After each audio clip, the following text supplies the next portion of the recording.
Good afternoon, everyone. If we can ask everyone to please take your seat. No photos, yes. And just rules of UNOG, of OHCHR, no pictures, please. Only the person designated can take a picture. So I want to first thank you for attending this side event and thank the organizers and co-sponsors of the event. My name is Nadija Awad. I work at the International Service for Human Rights, and I will moderate this event. We are very privileged to have with us an exceptional panel of experts and activists to address the alarming crackdown on free expression and peaceful protest in relation to Palestine human rights. As HRC 56 is ongoing, we continue to witness Israel's commission of atrocity crimes, including genocide in Gaza, according to the report of the Special Rapporteur on the OPT in her last session, in the context of Israel's decades-long colonial apartheid imposed over the Palestinian people. The selective and inconsistent application of international law is undermining the integrity of the framework, as well as the credibility, legitimacy, and influence of states and this very institution. Western governments, who regularly call for strong protection of human rights and civic space, are emboldening Israel's crimes by cracking down on free expression and peaceful assembly online and offline. This is in no way a new trend. However, there has been a sharp escalation in the intensity of this crackdown, as well as the political and legal measures put forward to further curtail fundamental freedoms in relation to Palestine since October 2023. Special procedures, including both experts present with us today, concluded in a joint statement that undue restrictions imposed by states, especially in Western states, I quote, on peaceful protests and civil society working to protect human rights and humanitarian law in the context of the Gaza war are contrary to states' obligations under international law to prevent atrocity crimes such as genocide, crimes against humanity, and apartheid. They stressed that inclusive and meaningful collaboration with civil society, human rights defenders, and protest movements is vital to end the cycle of violence and impunity, dismantling apartheid, and ensuring justice and accountability. In this event, we will address in the first part the crackdown on fundamental rights and freedoms in Europe, before moving in the second part to focus on developments in the United States. I now turn to the independent expert on international solidarity for her opening remarks. Cecilia Bay, you have the floor. Thank you very much. It's an honor to be here. We've all seen the prominence of international solidarity for peace demonstrations around the world that have demonstrated the power of youth engagement in calling for accountability of both state but also non-state allegiance to human rights and humanitarian law obligations. And they call for a return for the use of peaceful dialogue to resolve disputes as a priority over the use of force. International solidarity is essentially the conception of the right of civil society to express and transformative empathy for groups in other places that are unable to express themselves and seek emancipation for their right to enjoy human rights. It's important to note that international solidarity for peace movements themselves must abide by human rights standards regarding the right to peaceful assembly. So the Human Rights Committee sets forth that peaceful assembly is to be interpreted in relation to the aim of peace and non-discrimination. So they cannot be used as propaganda for war or for advocacy of national or racial or religious hatred that constitutes incitement to discrimination, hostility, or violence. And what occurred is that all of a sudden, we started facing a very real dilemma in the deep polarization within societies that were marked by a narrative that started to spread, alleging that some solidarity activists have engaged or were expected to engage in speech that risked being perceived as constituting hate speech discrimination against ethnic, religious, racial groups, or harassment or intimidation. And this narrative had a very real consequence of the heavy application of preemptive bans of solidarity demonstrations. These were marked by arrest, detention, the application of fines against solidarity activists. They experienced retaliation in the form of harassment and intimidation, physical violence, smear campaigns, doxing, disciplinary investigation, threat of deportation, and defunding. And for university students in particular, they face suspension, delay, or denial of graduation. And this type of violation is particularly transcendental in impact, because when you deny a student the right to graduate, the right to receive their degree, it inhibits their ability to pursue their life's project, to pursue employment, to pursue education. And this is something that we identify as actions that are authoritarian in nature. We don't recognize why these actions are being taken by democratic institutions.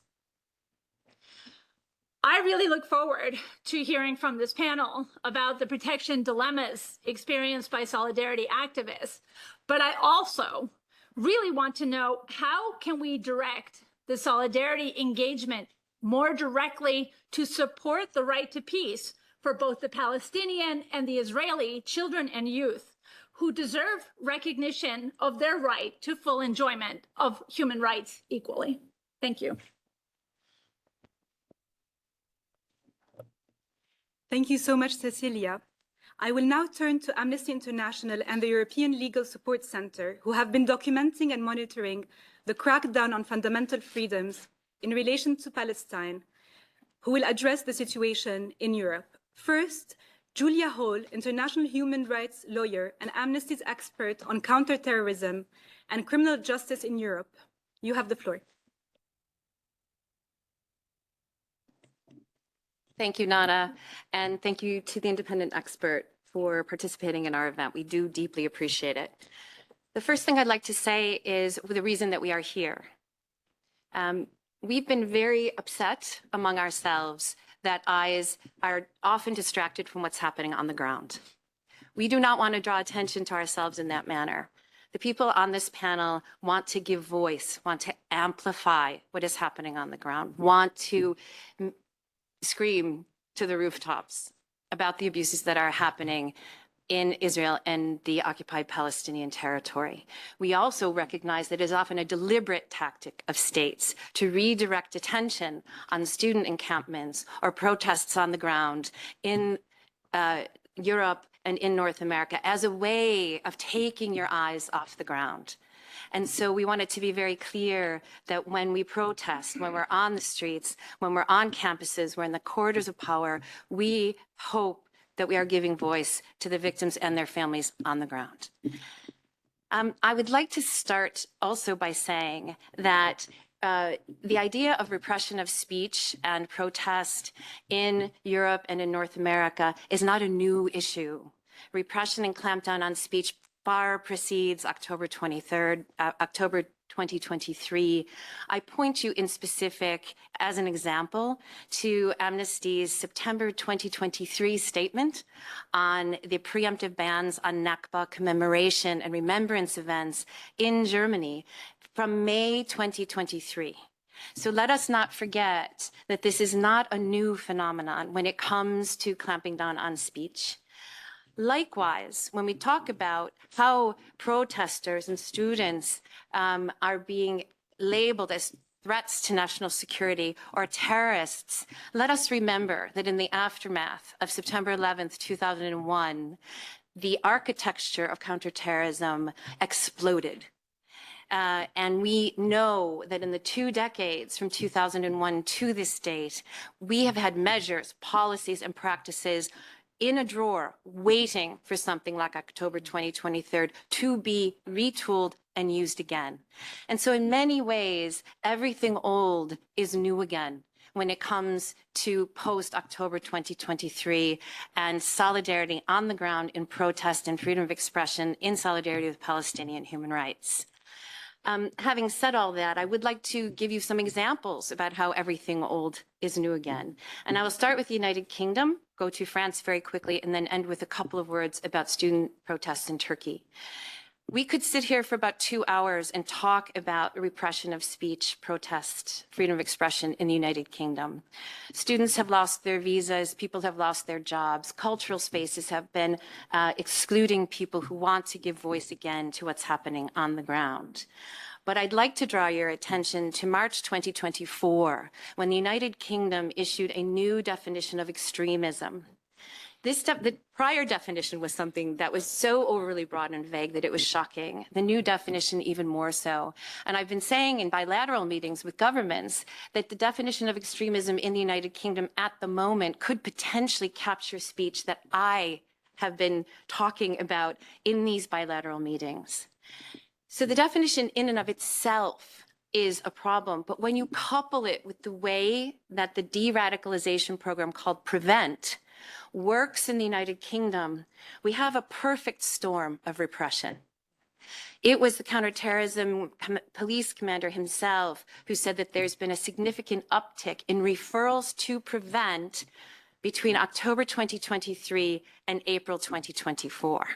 So this is the definition of what's happening on the ground with the definition of extremism coupled with PREVENT that has created a terrible situation for 8-year-olds, like the 8-year-old in a school in London who was wearing a badge, a Palestine badge, and was tagged by a teacher for under suspicion, right? And referred to PREVENT.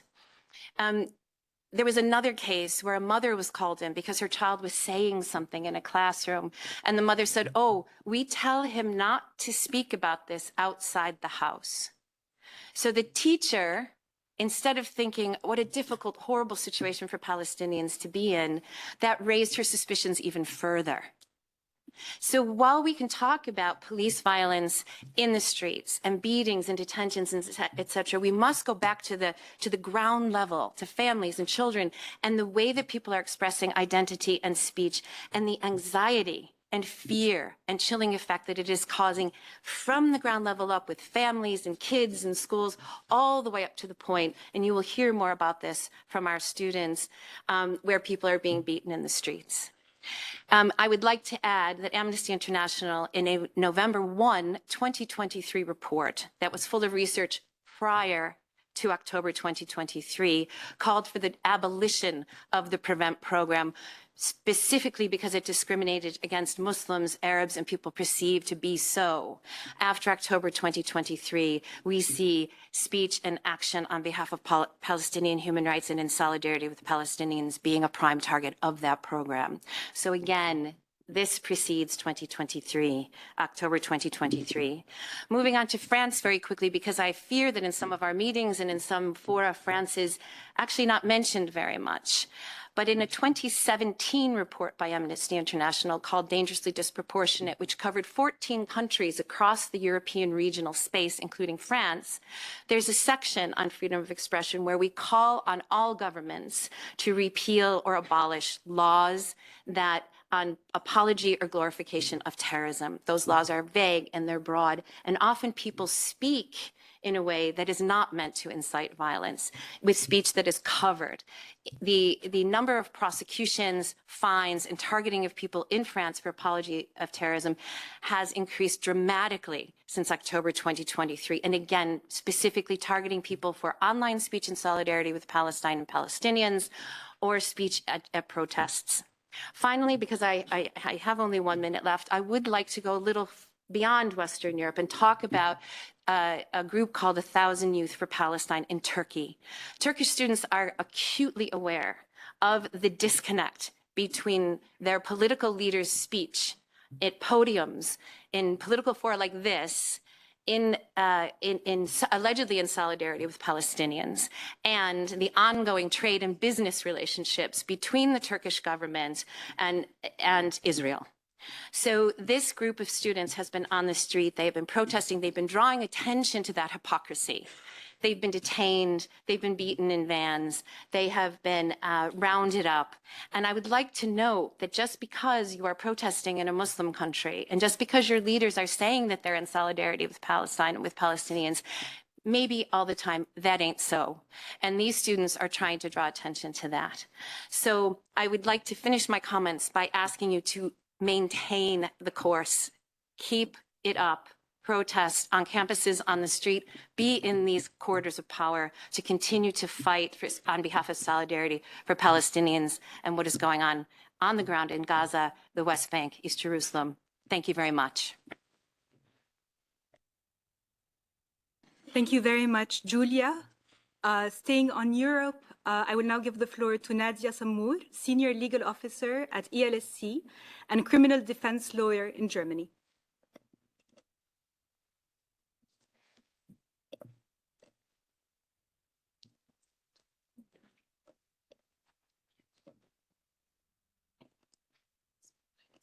Okay, thank you very much. As Nada has mentioned, I'm the Senior Legal Advisor, Senior Legal Officer for the European Legal Support Center. We are an organization engaging in movement lawyering to support the wave of Palestine solidarity across Europe. We consult activists and organizations on the legal questions, and we defend their rights to freedom of assembly, freedom of speech, and their and our duty to end this genocide once and for all, because Palestine will free us all. The European Legal Support Center has also brought strategic litigation against weapons exports to Israel and against complicity of government officials. Today, I'm here to shed light on Germany, not only because I am based in Germany and I can tell you a lot about the German situation, but also because I feel like Germany is a country that is so proud of international law, of its Nuremberg moment, of its principles that it has pushed forward to be reintegrated into the international community after 1945. And yet, we see a Germany with an authoritarian shift paving the way for anti-democratic and fascist tendencies. Our monitoring team has been looking at the situation in Germany and across Europe since 2019. And we have observed that since October 2023, our monitored incidents of repression have tripled. Among these incidents of repression, we collect blanket bans on demonstrations, arbitrary arrest and police brutality, intimidation, harassment, and threats against Arabs, Muslims, and those who are perceived as such, smear campaigns, the withdrawal of residency permits, asylum status, and also the threats of citizenship withdrawal. We see the funding and deplatforming of artists and cultural workers and academics. And we also hear of loss of employment and disciplinary measures. And this goes across all ages, all genders, all nationalities. How is Germany engaging in that? It is mostly by something we call non-legal law.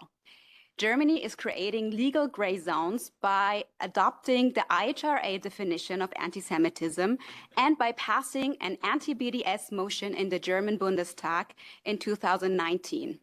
Both of these are not binding, but they are used as such. Germany is thereby creating a legal gray zone and shifting repressive measures into the realm of preventive law or police law. And while I could go into telling you all about like hundreds and thousands of individual cases, I want to underline that this is a systematic attack. In any ways, I want to point out two significant examples. I want to talk to you about the student protests, the police brutality, and the smear campaigns and the measures, and also the calling into question of the separation of powers and competences is distressing. The mayor of Berlin, in one incident at the HU, at the Humboldt University in Berlin, has called the police onto the campus while the university administration was still in a peaceful and productive negotiation with the students, promising them protection from prosecution. This has been overturned by the mayor himself, calling police onto the campus. Following the encampment at the Freie University in Berlin, thousands of academics, staff mostly, have signed a solidarity letter with the students to support them in their freedom of assembly and freedom of speech. The Conservative Party in Germany, the biggest opposition party in Germany, has called for the Secret Service to watch those academics for signing that letter. And also, the Ministry for Education has been caught, thanks to whistleblowers, discussing the ending of funding of these academics.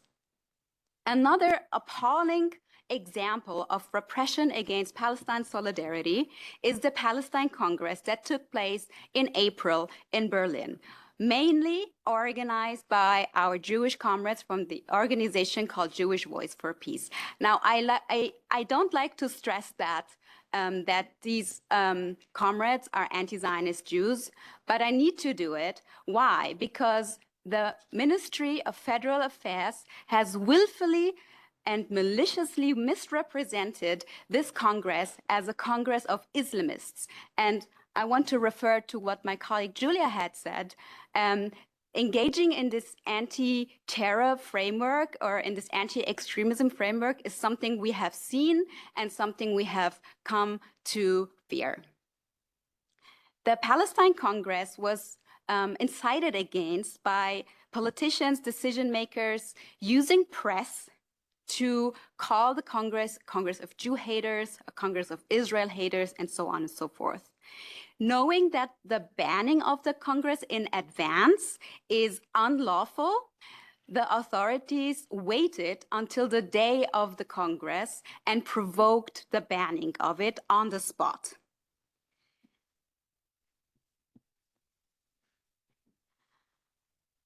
Along with it, speakers such as Yanis Varoufakis, the former Greek financial minister, has been banned from speaking. Ghassan Abu Sitteh, who has been heroically treating Palestinians in Gaza in the Shifa hospital, has been banned from speaking.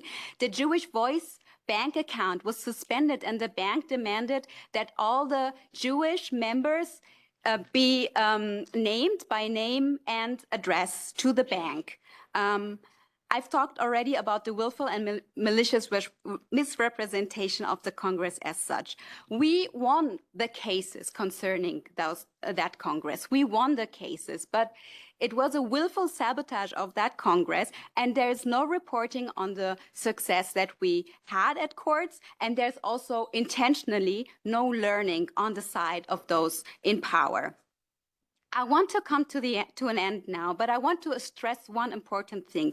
Sometimes we are winning cases and sometimes we are also losing cases, but the streets are pushing, for example, against the blanket bans on the demonstrations. And the people, the solidarity on the streets is what is keeping us going. And why is that so? I want to close with a quote by Edward Said. He said, "Remember the solidarity with Palestine, here and everywhere, in Latin America, in Africa, in Europe, Asia, and Australia. And remember also that there is a cause to which many people have committed themselves, difficulties and terrible obstacles notwithstanding. Why? Because it is a just cause, a noble idea, a moral quest for equality and human rights." Thanks. Yeah. Now that we have concluded the part on Europe, we will turn to the crackdown on fundamental freedoms in relation to Palestine in the United States of America, with testimonies coming from Jewish Voice for Peace and a representative of the student movement. Stefanie Fox, Executive Director of Jewish Voice for Peace, you have the floor.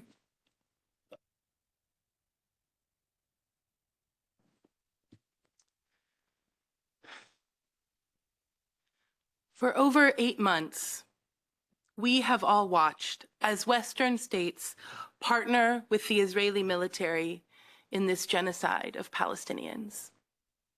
We have seen Israel wipe out entire generations of families, destroy hospitals, bakeries, schools, churches, mosques, universities, refugee camps, more homes than we can count. We have watched as Israel has intentionally cut off food, water, fuel, electricity, and created a full-blown famine in northern Gaza. I represent hundreds of thousands of Jews, Jewish Americans, many of us raised on the images of the Nazi Holocaust, of forced starvation and mass graves uncovered.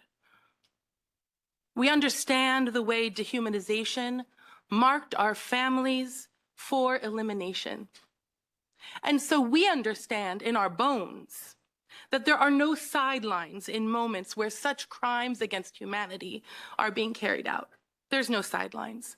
And that's why at Jewish Voice for Peace, we have organized many hundreds of protests in the last 8 months demanding the US government stop funding and fueling this genocide. But instead of representing the will of the people and ending government complicity, the US, like many Western states, has instead implemented a campaign of repression to crush, to silence, to criminalize the movement for Palestinian human rights. For all of us concerned with the rise of the fascist far right around the world, we could see the writing on the wall. We saw this coming. Across our countries, the people have spoken. Students and dock workers, teachers and Teamsters are taking to the streets to demand a ceasefire and an arms embargo. Citizens want to hold Israel accountable to the set of international laws and UN resolutions that are supposed to apply without exception. Jews and Christians, Muslims and atheists, thousands are protesting and striking for a world simply where all life is precious. And against this growing and extremely popular movement for Palestinian liberation and for universal application of human rights, there is escalating state repression. The Israeli government and its Western-based proxies are perpetrating a coordinated campaign to silence, chill, and even criminalize the movement for Palestinian human rights. But it is not just the movement for justice in Palestine they are after. The right wing in the US has decades of experience launching coordinated and calculated campaigns to destroy progressive movements and civil society organizations.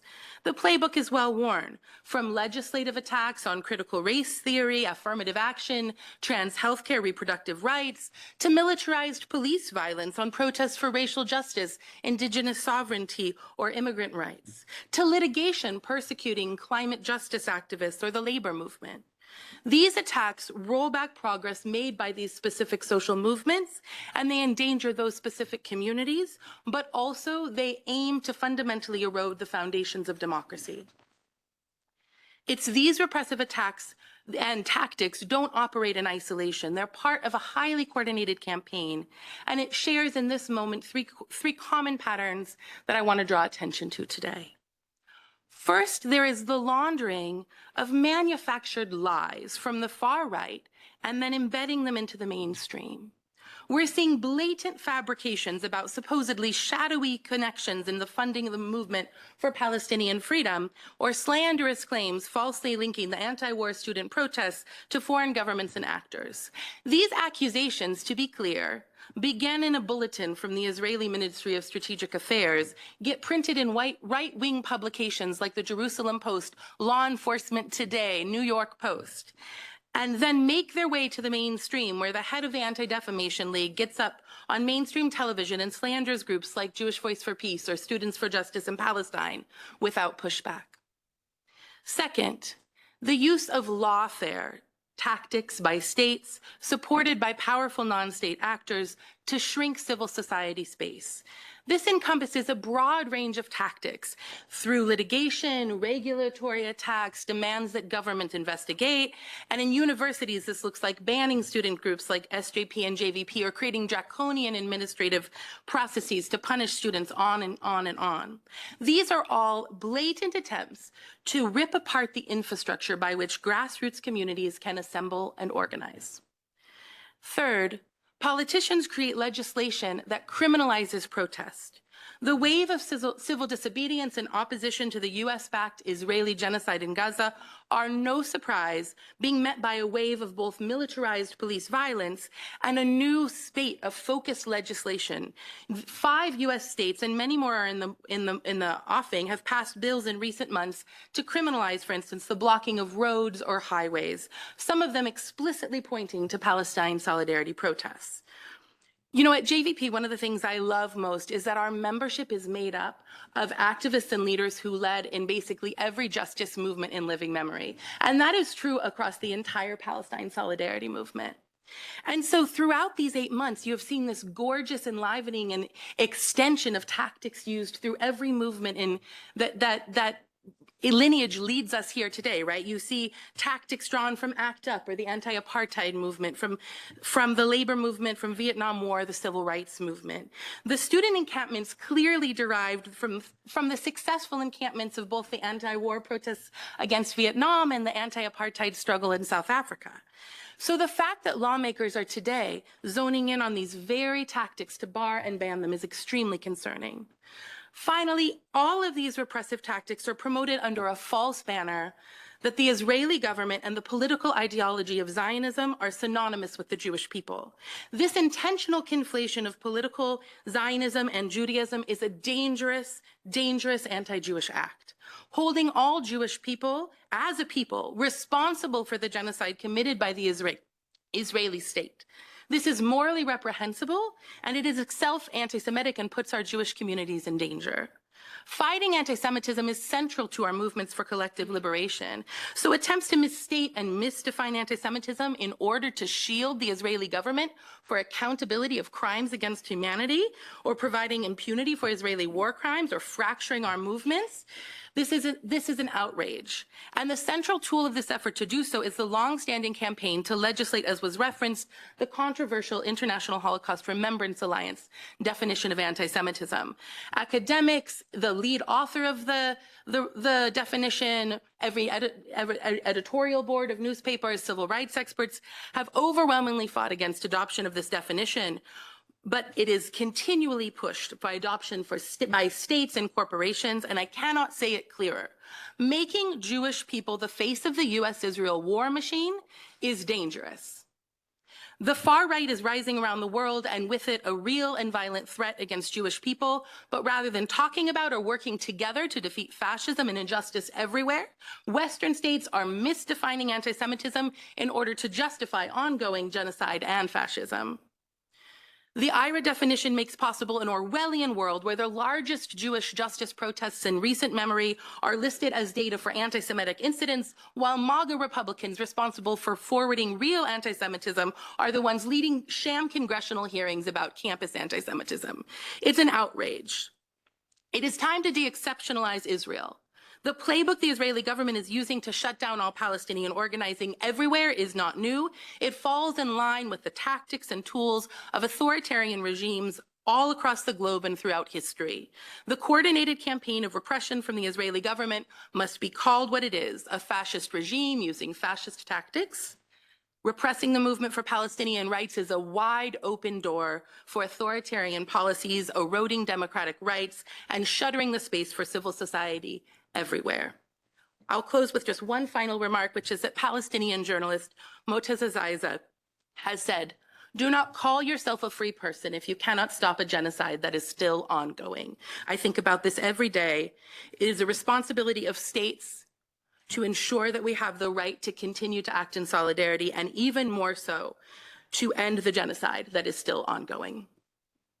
Thank you very much, Stefanie, for your remarks. I just wanted to say that we are circulating a document where you can write your questions.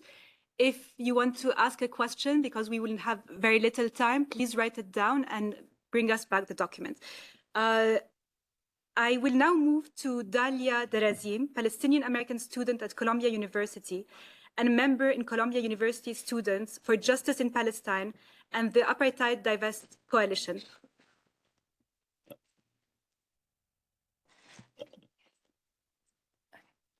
In 1992, during the First Intifada, my mother and father were university students in Palestine during a time when the Zionist entity criminalized education, closing their university for 4.5 years.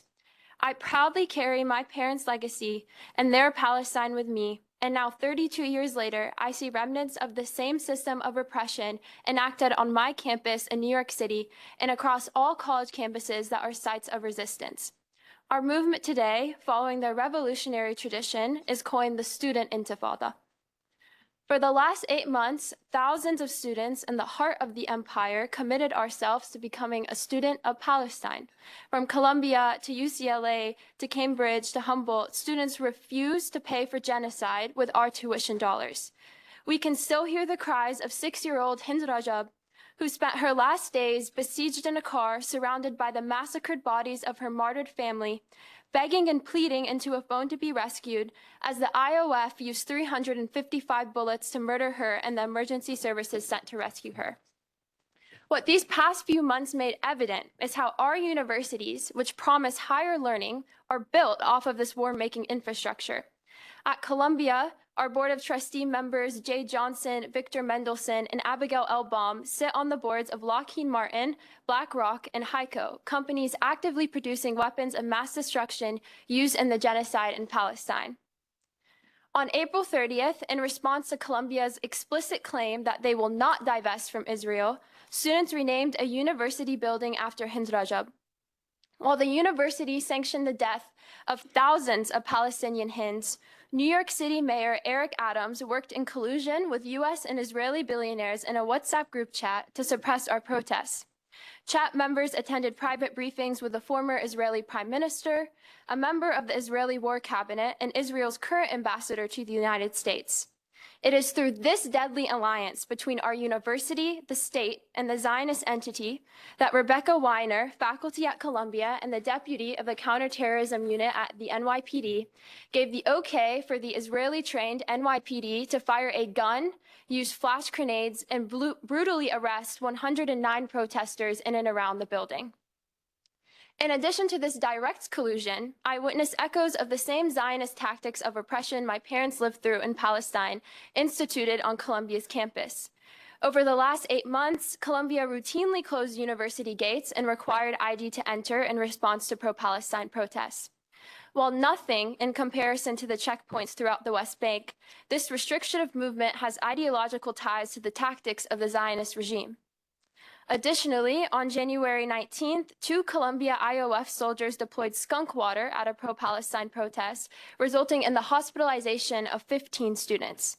The same weapon that the IOF developed as a method of crowd control against Palestinians in 2008 was used on protesters on a college campus in the United States. Columbia normalizes the importation of Zionist violence by maintaining its global center and dual degree programs in Tel Aviv, programs that any student of Palestinian descent, like myself, will never be legally permitted to attend. While the perpetrators of the chemical attack enjoyed impunity, Columbia began criminalizing dissent, punishing pro-Palestine free speech and protest. On November 10th, Columbia suspended the student organizations Students for Justice in Palestine and Jewish Voice for Peace, a decision that did not follow the normal procedural route and was made instantly, arbitrarily, and unilaterally by a manufactured special committee. On April 7th, 5 students were targeted and suspended for alleged involvement in a Palestine Solidarity Month event and were given 24 hours notice for their evictions, marking the first time Columbia weaponized the housing insecurity of its own students.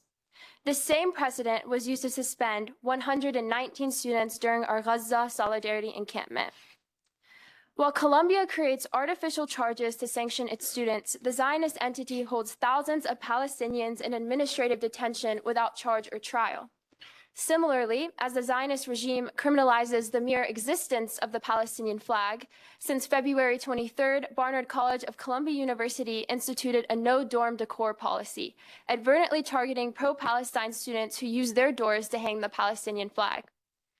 I draw these parallels between our campus in Palestine to establish how our battle ultimately is not with university administrators. It is with the entire imperial core. The crackdown on college campuses is just one symptom of the colonial violence that will continue as long as the Zionist occupation over Palestine persists. We know that our universities are just one front in this battle for liberation, and they are a crucial reminder that none of us are truly free until Palestine is free. And despite the name of this panel, we as students are not protesting for a right to free speech or a right to assemble. We take the streets, we pitch our tents, we reclaim university buildings because of the 40,000 martyrs who have been slaughtered by the Zionist entity with our own tuition dollars. As a Palestinian in the diaspora, I understand the privilege I hold, as well as every student who is able to attend a university right now. Because as we sit here on this panel and discuss violations of free speech and protest, there are currently no universities left in Gaza. Is not the biggest violation of free speech and assembly scholasticide? We know that as students in the heart of the empire, we have a moral obligation to resist. So we protest for Hind Rajab, and Ahmed al-Najjar, and Sijra Hasuna, and all the children who will never be able to graduate, and whose lives were traded in for our education. The students always win. We understand that our universities are our responsibility to fix, not this body. I'm not here because I believe in you as a body. It has been 76 years since the United Nations began its complicity in the ongoing settler colonial project in Palestine, and 32 years since my parents' right to education was stolen from them. I'm here to demand that instead of looking at us, you all look in the mirror.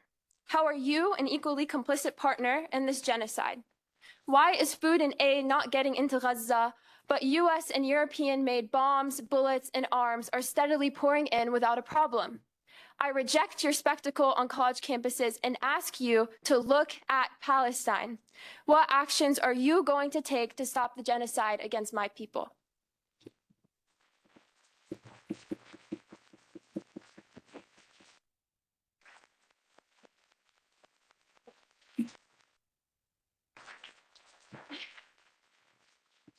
Thank you very much, Dalia. I will now turn to the Special Rapporteur on Education for concluding remarks. The Rapporteur recently concluded her visit to the US, where she addressed violations in the context of mass encampments in universities, which Dalia mentioned. Thank you. And very difficult after Dalia. Well done.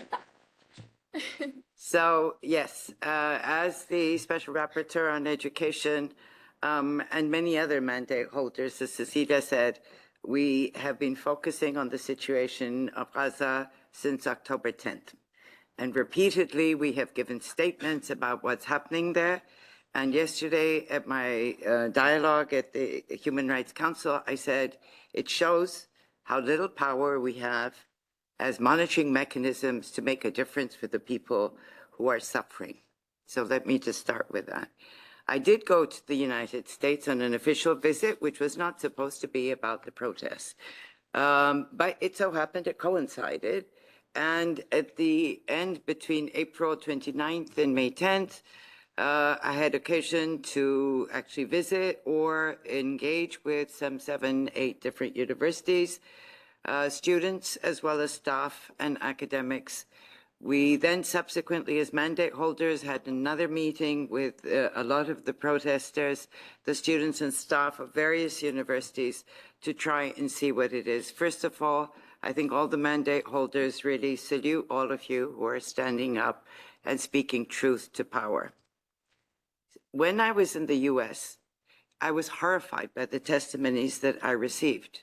So testimonies of broken bones, testimonies of hospitalization, testimonies of not being able to breathe with the police standing on your neck, of hijabs being pulled off, of expulsion orders, suspensions, and of course, then very simply, these nasty little tricks. You lost your right to your hostel, so you're out on the street. You lost your food program, so you have nothing to eat. They were being threatened with deportation and blacklisted, apart from being blackmailed, as terrorists. And this was also due to when you're in the encampments having to go to use the bathrooms, you would have to use your ID cards. The ID cards were used to identify you. That was given to the police. Police records started being made of who was attending and who should therefore be monitored and actions taken against them. Research assistants, researchers, professors were not allowed to go and get their research and computers from the campuses because you may have done something wrong. We need to examine all of your material to make sure you're not part of the terrorist threat. And sadly enough, but always, as always, the Black and brown students were particularly targeted. The intersectorial discrimination, very visible. Poor students in poor universities were targeted especially. Whereas others were had cases against them registered, but that was for trespassing on their own campuses. So you're trespassing on your own campuses. But some universities, the students have been charged with felony charges, and that is more serious. The students are worried this impacts their entire careers. When you are not being allowed to sit for your exam, when you are not being able to complete the requirements for graduating, that is going to affect you. Some of these cases are now going to be police cases, so that will stay with them. So I think these are things we are looking at and have been very distressed about. I think we need to, one of the things we want from the students is also for each university, because the situation is slightly different in every different universities. Some places, the state authorities have called in the police. In other places, the university authorities have called in the police. Some students have been charged with X, Y, and Z, others A, B, and C. We need to know how many students, which university, what they're accused of, what their legal recourse is, so that we can take proper action and report to and address that specific situation. We have seen, of course, the increased presence of police. I have to say the brutality with which the police has cracked down on the students has probably not been seen since the 1970s and 80s. It's a long period, and it's absolutely horrifying. So I think we have also, I have been shocked at the linkages between higher educational institutions and the armament industry, which was not visible. And that has been made visible through the students. And we have pointed out as mandate holders the complicity of states, of banks, of the armament people. I would encourage you to continue to discuss with the mandate holders. We're here to listen to you. And I want to thank Stefanie, because yesterday I said very much the same thing, that the label, the definition being used is very unhelpful to the Jewish people of the world.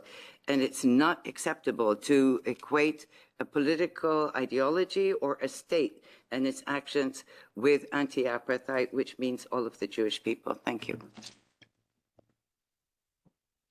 Thank you, Special Rapporteur. I would like to thank first the speakers for their invaluable contributions, and maybe give a minute to each speaker, starting with the same order, to say what they ask of states as HRC 56 is ongoing, and in the context of the many discussions on freedom of expression, assembly, association, international solidarity that are happening in this Council, what are your asks of states present in this room?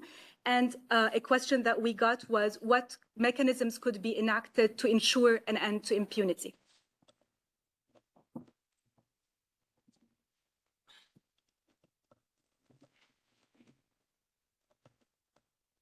It is the key question, isn't it? But I would like to take from one of the students, Kenza from UCLA, something that she said during a meeting that we had this morning. And she drew a reference to the number of states yesterday, I believe it was, right, Kenza? Yesterday, who gathered together to issue a statement on how appalled they were by how protesters in Kenya were being treated. There was a concerted effort by a number of states. They drew attention to the fact that the protesters were protesting against repression by their government, repression by the police, beatings by the police. So we had member states of this body coming together in a very meaningful way to say to the rest of this body, stop. We need to stick together. We need to be on behalf of the protesters. I personally would like to see the very same action by dozens and dozens of states in this body together on behalf of Palestinian protests in the north, on behalf of Palestinians protesting in places like Turkey, and on behalf of Palestinians in the occupied territories who are suffering the most appalling abuses that we have seen in decades and decades.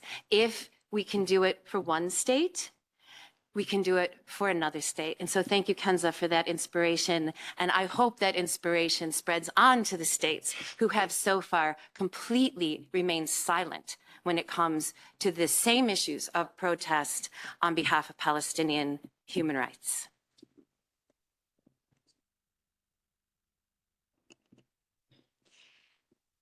So don't stop talking about Palestine. This is our demand. We and our clients, they are on the streets because of the genocide, and we need you to not stop talking about it. We need you to divest from genocide, from apartheid, and we need you in your official capacities at the United Nations to be clear on the principles. We and my colleagues, my lawyer colleagues in Germany, all we have is UN reports because our government does not listen to us. I explained that we do win cases, but that doesn't change our situation. So we need clarity, we need you to speak out, and we need you not to stop doing this.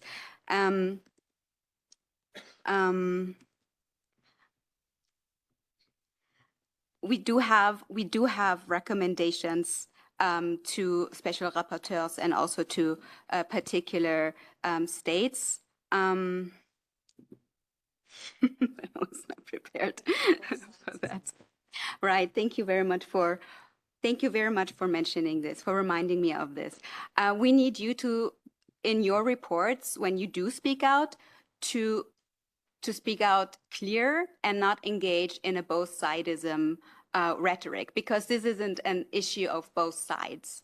When we speak about Germany, it is simply not true that, for example, anti-Semitism and Islamophobia is on the rise. I wonder, what kind of definition are you using when you speak about anti-Semitism? Are you speaking about our anti-Zionist Jewish comrades? I don't think so. I think you are talking about pro-Zionist ideological positions. And this isn't, as my comrade Stefanie has underlined, this isn't fair, this isn't true, and this is dangerous and ridiculous. So you need to be clear. You need to stop engaging in both-sidism, and in particular, when we talk about the right to assembly, it is simply not true that both sides have been suffering from the same violations. It is simply not true that, for example, pro-Zionist demonstrations or other forms of pro-Zionist activities have been met with the same repression like those who stand in solidarity with Palestine. And it is simply not true that, for example, I want to mention briefly one of my clients, the former director of Jewish Voice for Peace, Iris Hefes, who has been so brave from the very beginning of the genocide and standing in solidarity with a sign where she wrote, as a Jew and as an Israeli, I stand against genocide. And she has been arrested and detained for 3 times, and with this sign being confiscated. This isn't a struggle against anti-Semitism. This is siding with genocide.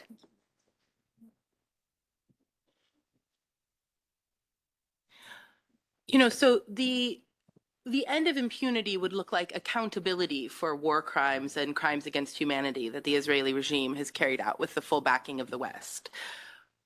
we should at least start with the end of complicity and then get to accountability, right? And so when we talk about an arms embargo, as the Special Procedures Branch has put out, this is so essential for states to take up and to look at the baseline of not being a partner in genocide. As the students have so brilliantly pointed out, the very baseline that their tuition dollars not actively be invested in the genocide.